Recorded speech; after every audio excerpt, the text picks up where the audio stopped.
ঠিকই তার আশার গুঞ্জন ঘুরে ফিরেছিল সারা দেশে, কিন্তু অবশেষে সব জল্পনা কল্পনা অবসান ঘটিয়ে এবার তিনি ঢাকায় অবতরণ করলেন এবং তাকে পেয়ে দেশের হাজারো মানুষ এতটা খুশি হয়েছে, ততটা খুশি তারা হাসিনার পতনের কারণেও হয়নি। আপনারা সকলেই জানেন যে প্রায় 3 থেকে 3.5 বছর আগে ডক্টর মিজানুর রহমান আজহারী তিনি এই হাসিনা স্বৈরাচার সরকারের কারণেই দেশ থেকে চলে গিয়েছিলেন এবং এতদিন তিনি নির্বাসনে ছিলেন, মালয়েশিয়াতে অবস্থান করছিলেন।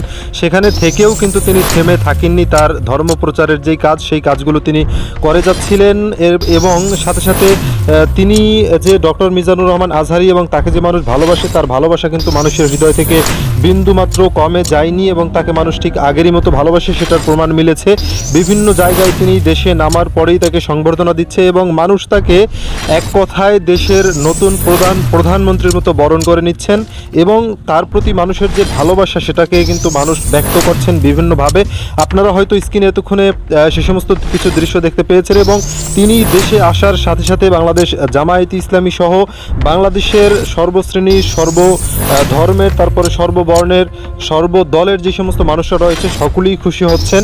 বিশেষ করে একটা দল ছাড়া তারা তো কোনো ক্রমেই এখন খুশি হতে পারবে না, কারণ তাদের অবস্থা সম্পর্কে তো এখন আপনারা সকলেই অবগত রয়েছেন। তারা এখন খুবই দুর্দিন পার করতেছেন এবং তাদের সময়গুলো কেমন যাচ্ছে হয়তো এখন সেটা তারা আর আল্লাহ ছাড়া কেউই জানে না, কারণ তাদেরকে এখন যে যেখানে যেভাবে পাচ্ছে সেভাবেই তাদেরকে মোটামুটি উত্তম মাধ্যম দিচ্ছেন এবং তাদেরকে বিভিন্নভাবে তাড়ানির উপরই রাখতেছেন এবং পালাতে গিয়ে অনেকে ধরা খেয়েছেন। গতকালকে হাসান মাহমুদ সাহেব এবং জুনায়েদ আহমেদ পলক, যিনি পৃথিবীর সর্বশ্রেষ্ঠ আইটি বিশেষজ্ঞ, যাকে জুনায়েদ আহমেদ মার্ক জাকারবার্গ এই ধরনের নাম মানুষ দিয়েছিল বা পলক বার্গ তার নাম দিয়েছিল, আইটি বিশেষজ্ঞ, সেই আইটি বিশেষজ্ঞ গতকাল ধরা খেয়েছেন। এতদিন তিনি অনেক ডিম মানুষকে দিয়েছেন, অনেকভাবে তিনি পচিয়েছেন, মানুষকে কষ্ট দিয়েছেন, হ্যাঁ প্রতিপন্ন করেছেন, বিভিন্নভাবে জুলুম নির্যাতন করেছেন। তারা কিন্তু এখন একে একে ধরা খাওয়া শুরু করেছে। ধরা খেয়েছেন কিন্তু ডিবি হারুনও। এতদিন তিনি মানুষকে ডিম দিয়েছেন, এবার হয়তো তাকে স্টিলের ডিম উপহার দেওয়া হবে তার বিভিন্ন দিক দিয়ে, সেটাই আসলে শোনা যাচ্ছে। সাথে সাথে এই মুহূর্তে সবথেকে যেটা বড় খবর সেটা হলো মিজানুর রহমান আজহারী তিনি এসেছেন এবং তার আশাতে পুরো দেশের মানুষ খুশিতে আত্মহারা, অনেকে মিষ্টি বিতরণ করছেন এবং যেহেতু তিনি আবার দেশে ফিরে এসেছেন, আবারও নতুন করে তিনি মাহফিলের মাঠগুলো কাঁপাবেন এবং মানুষকে ধর্মের দাওয়াত দিবেন।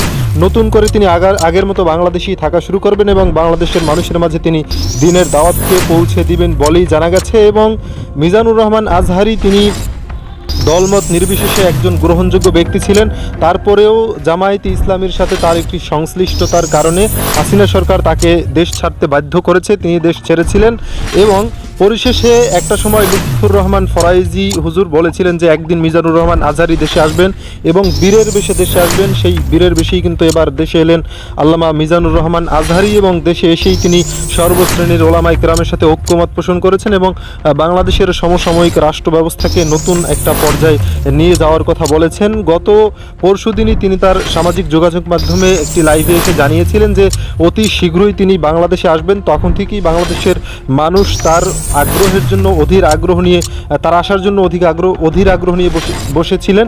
তো এবার কিন্তু তিনি দেশে এসেছেন এবং দেশে এসে মানুষের হৃদয়কে শান্ত করেছেন। এখন দেখার বিষয় আল্লামা মিজানুর রহমান আজহারীর পরবর্তী গন্তব্য কোথায় হয় এবং তিনি আসলে কি পর্যায়ে যেতে পারেন, যেহেতু তার যে দল তিনি সমর্থন করে থাকেন বাংলাদেশ জামায়াতে ইসলামী, আমরা যতটুকু জানতে পেরেছি।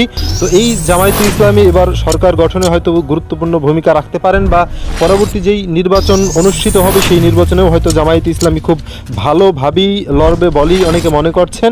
সেক্ষেত্রে মিজানুর রহমান আজহারীকে মন্ত্রিত্ব দেওয়া হয় কিনা বা কোথাও তাকে নমিনেটেড করা হয় কিনা সেটা নিয়েও এখন অনেকে কথা বলছেন এবং তাকে অনেকে এমপি হিসেবে দেখতে চাচ্ছেন, কেননা মিজানুর রহমান আজহারীর একটা গ্রহণযোগ্যতা রয়েছে এবং আলেম হিসেবেও তিনি প্রখ্যাত এবং বিশ্বখ্যাত একজন আলেম, সেজন্য তাকে মানুষ সে হিসেবেই বরণ করে নিচ্ছেন।